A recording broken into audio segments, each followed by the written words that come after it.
Suspense.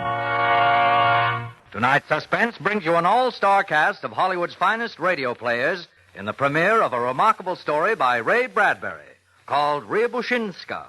But first, we'd like to remind you that in hotels, restaurants, and homes of distinction, wherever hospitality is a gracious art, the knowing host serves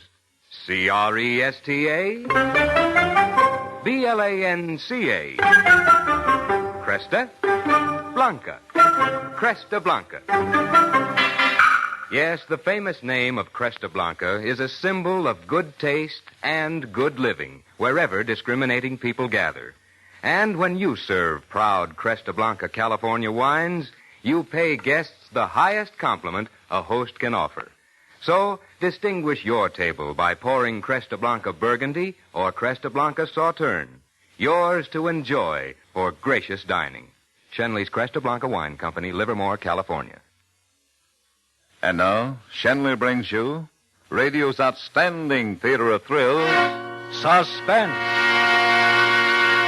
Presented by Roma Wines. That's R-O-M-A. Roma Wines of Fresno, California, for your everyday enjoyment. Tonight, starring Joseph Kearns, Lureen Tuttle, Wally Mayer, and Armina Faye in Riabouchinska, a suspense play produced, edited, and directed for Shenley by William Spear.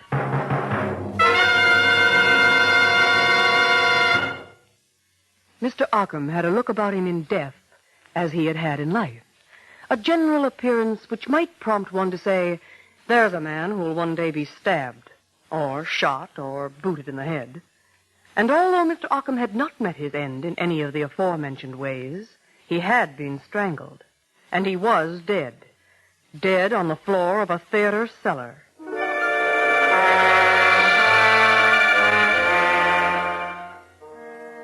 Yes, Mr. Ockham was deceased, and nobody seemed to care. Nobody but Detective Lieutenant Krovich, who'd been sent down to have a look around. On a table he saw a small, polished bronze box with certain words on the lid which read, Riabouchinska, property of John Fabian, world's greatest ventriloquist. Krovich looked from the box to the three figures standing stiffly before him. They were John Fabian, ventriloquist, Alice, his wife, and Bernard Douglas, Fabian's press agent. As Krovich lit his cigar, it happened. Please let me out. Oh, please let me out. The four people looked with startled eyes at the box on the table. Then Fabian, the ventriloquist, stepped forward and spoke earnestly. No, Rhea. This is serious business, darling. You stay where you are. Please, Oswald. You should be kind to me now after what's happened. If you don't mind, Fabian, we'll have the dummy act at another time. Now, let's get this matter clear. Each of you testify that you don't know who this dead Mr. Ockham is, yet he told the stage manager tonight that he knew Mr. Fabian and wanted to see him about something important. Let me out. Oh, stop it, Fabian. Pay no attention to her, Lieutenant. Her? You mean you? What is this? Get together, you two. We'll never be together again. Never again after tonight. Give me the key to the box, Fabian.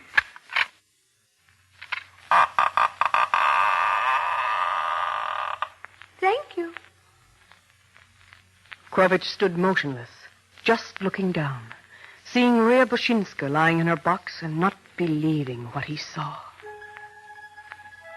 He thought, there were nights in life when you dreamed, and this is what you dreamed. There were women you saw in life, far down the street, walking, fragile, far away, unattainable, and this tiny figure was one of them. There were voices that you heard singing high in a dark church loft, voices that made the candle flames shudder and dance to every cadence. And this was one of those voices. On a summer afternoon, you watched a spider gracefully spinning its cloudy web. And now, that web was Riabouchinska's evening dress, here and now. You had heard of honesty and intelligence and frankness and unafraidness all your life. And now, it looked straight up at you, fearlessly, shiningly, from a puppet's eye. She was so beautiful your throat closed and you were sad, because you knew that she was only a puppet. John Fabian tenderly picked up Riabouchinska. Oh, isn't she beautiful? She's carved from the finest wood, Riabouchinska is. She's appeared in London, Paris, Rome, New York. Everyone in the world knows her and loves her. Many people question Riabouchinska's authenticity. They think she's really alive, that she's a midget. People just cannot believe she's constructed of wood. John Fabian's wife, Alice, stood glaring at her husband with a look of pure hatred. But he was aware of no one but the lifelike figure he held in his arms. And speaking to him, it said, Please don't go on about me, John. Alice doesn't like it. Alice has never liked anything about you, Ria.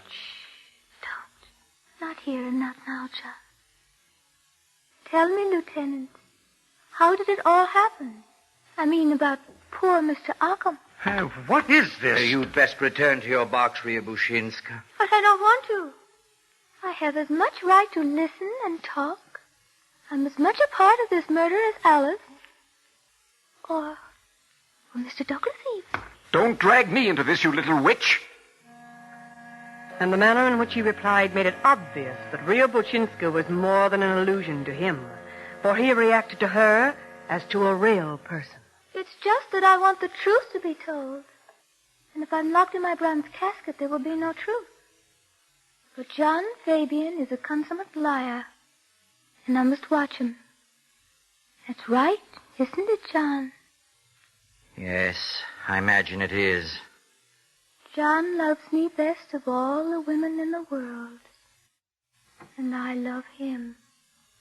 And try to understand his wrong way of thinking. We're wasting time. If you think you'll interfere with my investigation, Fabian... Lieutenant, I am helpless. But she's in your throat. No. She is in my heart, which is much deeper. Sometimes I'm powerless. Sometimes she is only herself. Nothing of me at all. Sometimes she tells me what to do, and I must do it. She watches over me, reprimands me, is honest where I am dishonest, ethical where I am wicked as old sin. She lives her life, I live mine. She's raised a wall in my head between herself and me, and she lives there, ignoring me if I try to make her say improper things, but cooperating if I suggest the correct words in pantomime. So, if you intend going on, I'm afraid Ria must be present. No, locking her up will do no good. Lieutenant Krovich sat quietly for a few moments. Then he seemed to make a decision. All right. Let us stay. Maybe before the night's over, I'll be tired enough to ask even a ventriloquist dummy questions.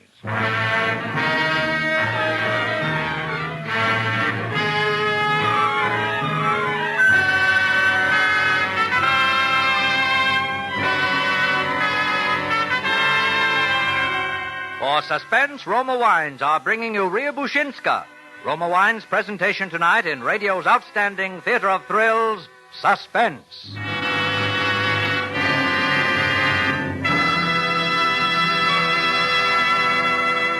Suspense, radio's outstanding theater of thrills, is presented by Roma Wines. That's R-O-M-A.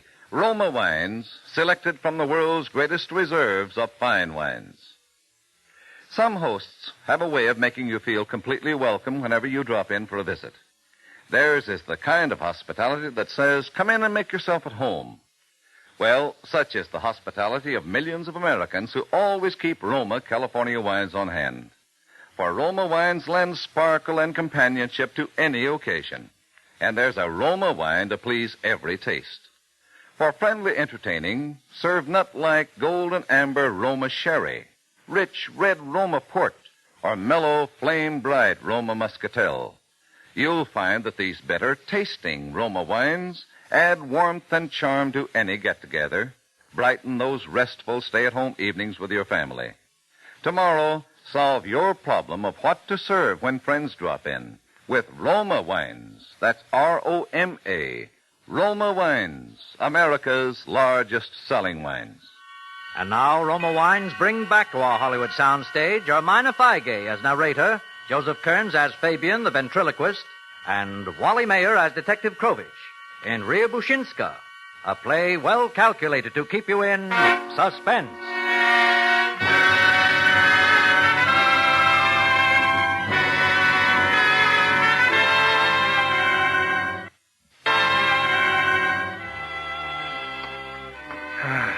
Once more, Mr. Douglas, do you recognize the dead man? No. He looks somewhat familiar. An actor type, I believe. One of you three is lying.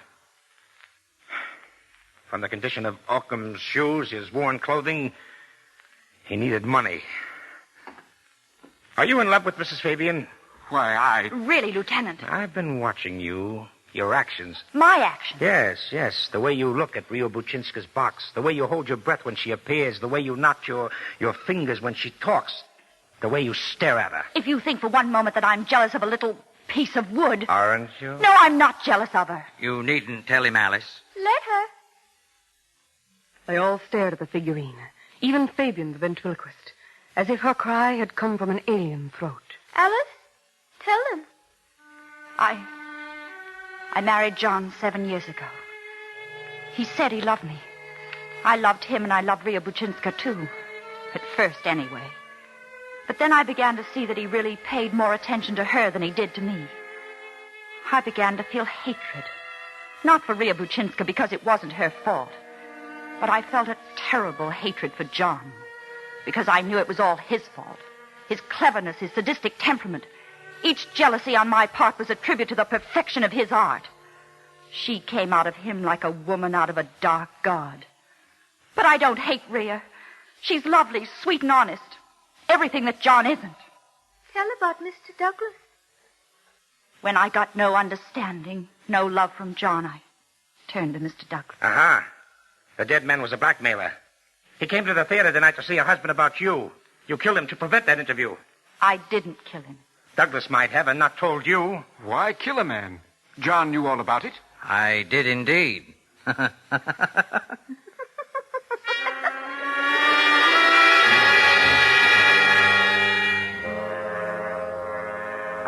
The next day, Lieutenant Krovich was back. Yes, come in. Fabian, I have something here which might interest you. With a tight grin on his face, Lieutenant Krovich held out the photograph of a woman. Fabian stared at the shiny picture before him, and then he fell back in his chair. He shut his eyes as if with a great ache in his head. Krovich turned the picture over carefully and began to read from the typewritten data on the back.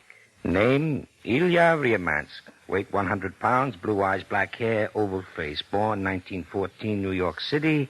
Disappeared 1934. Believed a victim of amnesia, of Russian Slav parentage. Oh, no.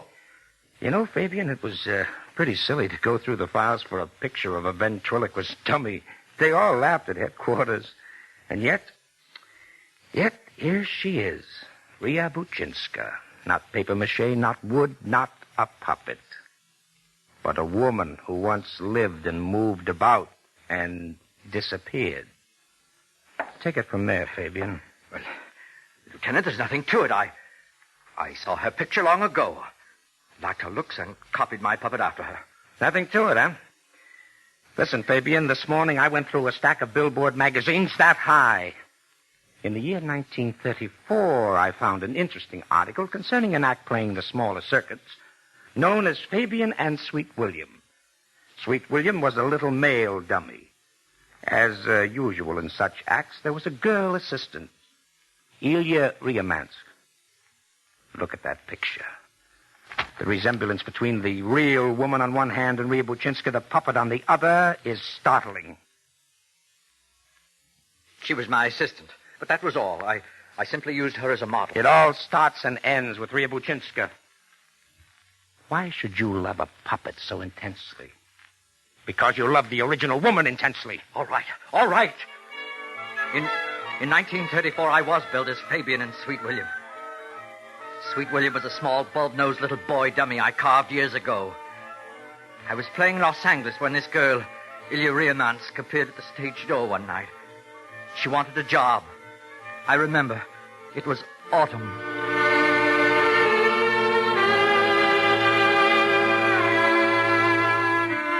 John Fabian remembered Ilya Riamansk in the half light of the stage alley. He remembered how startled he was at her fresh beauty, her eagerness, the way the rain, when it came down through the narrow alley, caught in her dark hair and touched her feverish cheeks. she became his assistant, worked in the act. And in 4 short months, he who had always denied and scoffed at love became hopelessly lost with this woman. Then there were arguments, and things much more than arguments. Things done and said that were violent and unfair. He wanted her to marry him. She never quite accepted. He went into hysterical rages at her. Once he destroyed her wardrobe. That much she had taken. But it was somewhat different on that last night when he had shouted at her, taken hold of her, and slapped her brutally 3 times across the face.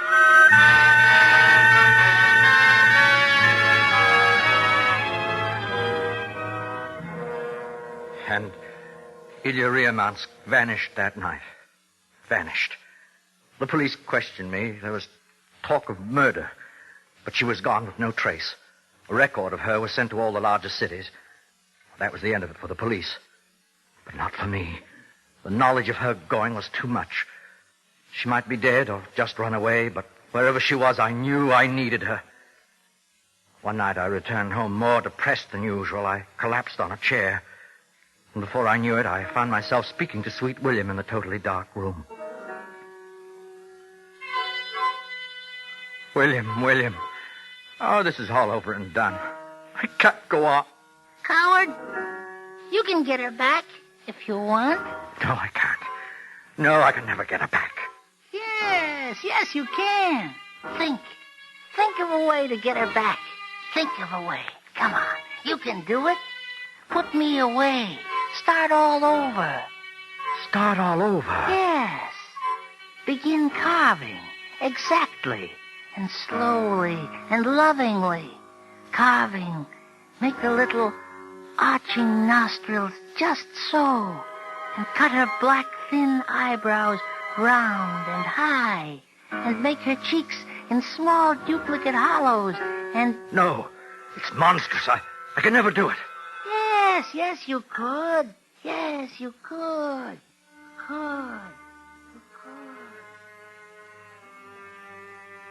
And the voice faded away like a water ripple in a dark cave. Blackness rushed over Fabian. His head fell forward. He whimpered. And Sweet William sighed. And then they both lay silent and solemnly unconscious.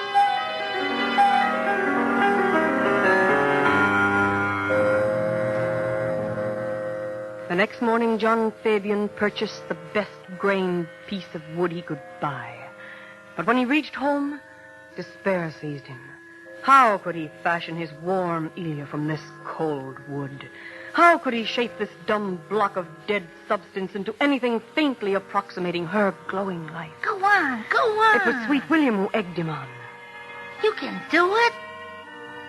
And for 20 weeks he worked. He carved her hands into things as natural and beautiful as shells lying in the sun.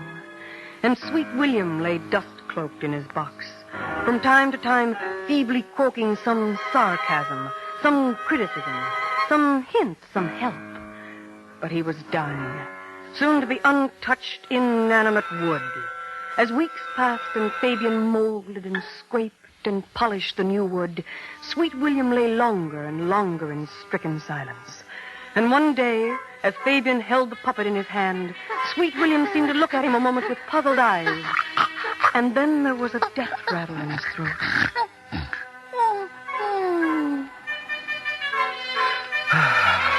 And Sweet William was gone.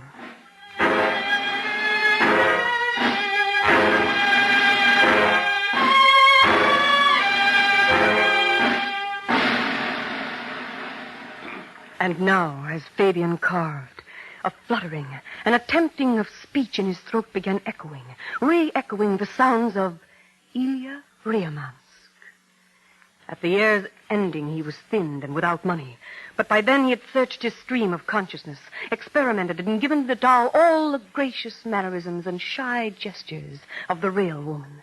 And then, at last, he held Ilya Riabouchinska in his arms again. They were together. He could talk to her and she could reply. And the first thing he made the little creature say was, I love you, John Fabian. Oh, Ria.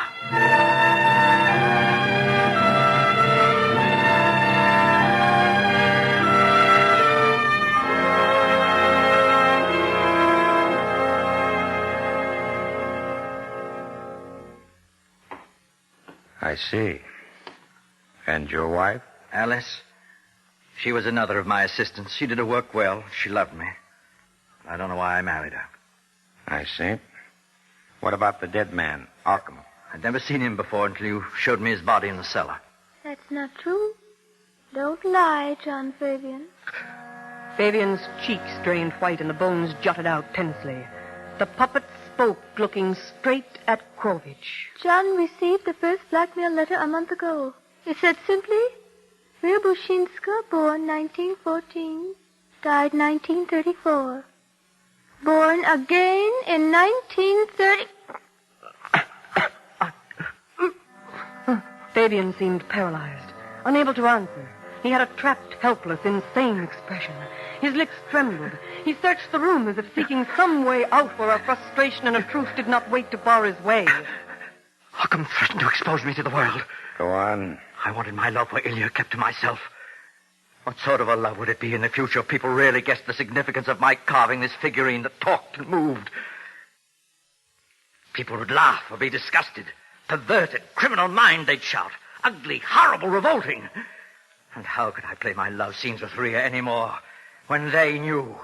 Not when with every word I uttered, someone in the audience would nudge someone else and whisper, "She lived once, you know, but disappeared. They say he killed her. They say he loved her." How much did Arkham want? $1,000 to start with. And more later. And so you killed him? No, I didn't kill Arkham, Lieutenant.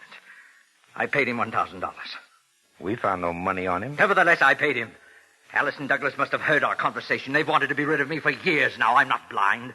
Alice saw a way of ridding herself of me and getting some money, too. Why, she's nothing but a... Just a moment. There's something I wish to say. And yet I can't say it. Krovich turned. He saw John Fabian's eyes widen in his head, as if a terrible conflict were raging, fighting within. His throat convulsed again and again, and lines cut deep in his cheeks, and the hollows of his face sank in. I was in the room when Mr. Arkham came. No, Ria.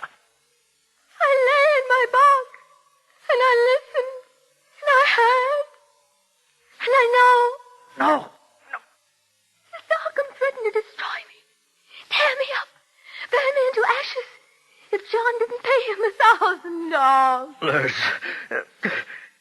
And then suddenly...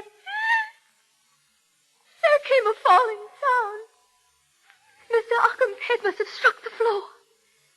I heard Mr. Fabian cry out, swearing and sobbing all in one. I heard a hissing, gasping, choking, horrible sound. You heard nothing. You're deaf and dumb and blind and lifeless. You heard nothing. Your ears are calm. But they hear. And then the hissing, choking sound stopped. I heard John drag Mr. Occam to the door, open it, and take Mr. Occam down the stairs, under the theater, toward the old dressing room that hadn't been used in years.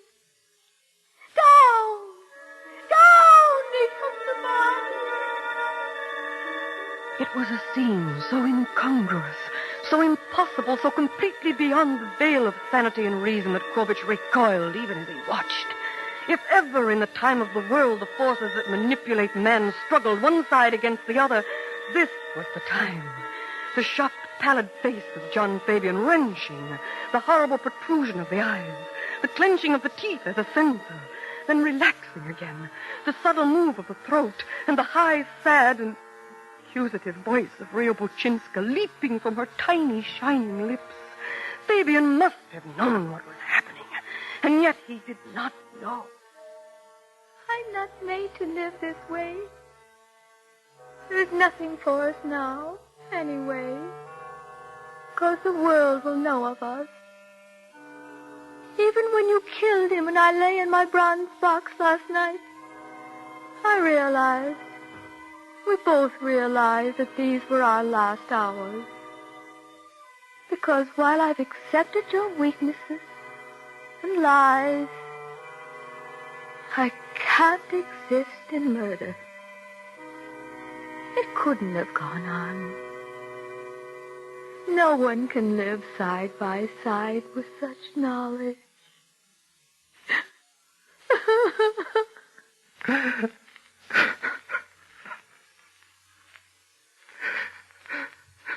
Fabian took her in his arms and held her high into the warm sunlight. She looked down at him with her clear, honest way of seeing him. There were angry, helpless tears in his eyes. His hand shook, and in shaking made her tremble too. Her mouth closed and open, silent, gaping and shutting again and again with no words. Fabian began to sob. He closed his fingers unbelievingly around his own throat. His eyes numbed. He looked like a man trying to remember something beautiful. Her voice, how it sounded, how to make it sound again. How to make her take back all she had said that was the truth. Oh, she's gone. She's gone. And I can't find her. I try, but I can't find her. She's run off behind the dark wall. And so deep down and far away in the night, I'll never be able to find her again. Yes, she's gone. Riabouchinska slipped bonelessly from his limp hand, folded over and glided noiselessly down to lie upon the cold, dirty floor, her eyes closed, her mouth gently sealed. Fabian didn't even look at her as Krovich led him away.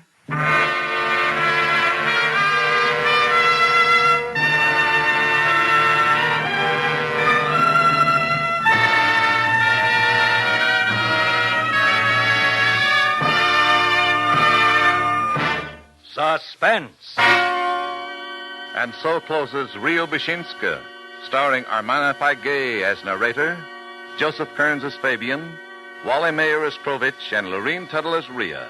Tonight's study in suspense, presented by Roma Wines. That's R-O-M-A. Roma Wines, America's largest selling wines. Yes, more Americans do enjoy Roma wines than any other wines. And this is Truman Bradley to tell you why. It's because Roma wines taste better. You see, Roma selects and presses only the choicest California grapes. Then, with ancient skills and unmatched winemaking resources, Roma master vintners guide this luscious grape treasure unhurriedly to tempting perfection. These finer Roma wines are placed with other mellow Roma wines to await later selection for your enjoyment from the world's greatest reserves of fine wines. This weekend, give your family and friends a surprise. Serve delicious Roma California Sherry. Roma Sherry is a glorious gold and amber wine, soft and mellow on the tongue, with a delightful nut-like taste that's a perfect invitation to dining pleasure. And remember to insist on Roma. That's R-O-M-A, Roma Sherry, because more Americans enjoy Roma wines than any other wines. Tonight's Suspense radio play was by Mel Donnelly from a short story by Ray Bradbury. Be sure to listen next Thursday, same time, to Suspense. Produced and directed by William Spear for the Roma Wine Company of Fresno, California.